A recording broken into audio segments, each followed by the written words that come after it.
غصے کا علاج بھی بتلا رہے تھے، کچھ پڑھنے کی چیزیں اسی سلسلے میں آگے فرما رہے ہیں کہ یا ارحم الراحمین بھی چلتے پھرتے پڑھتا رہے جس کو غصے کی بیماری ہو۔ یہاں تک کہ ڈاکٹر عبدالحی صاحب رحمۃ اللہ علیہ جو حضرت حکیم الامت نور اللہ مرقدہ کے اجل خلفاء میں سے تھے، نے مجھ سے فرمایا کہ کتنی ہی زبردست مصیبت کسی کو ہو، کتنی ہی پریشانی ہو، قرضے کی ہو یا بیٹی کا رشتہ نہ مل رہا ہو، کوئی دشمن ستا رہا ہو یا کوئی بھی مصیبت ہو،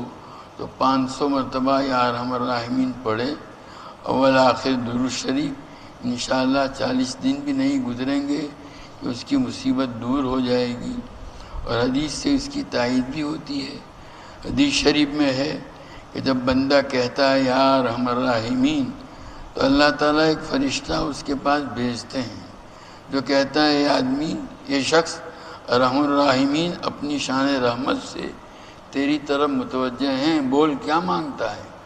اس وظیفے سے غصہ بھی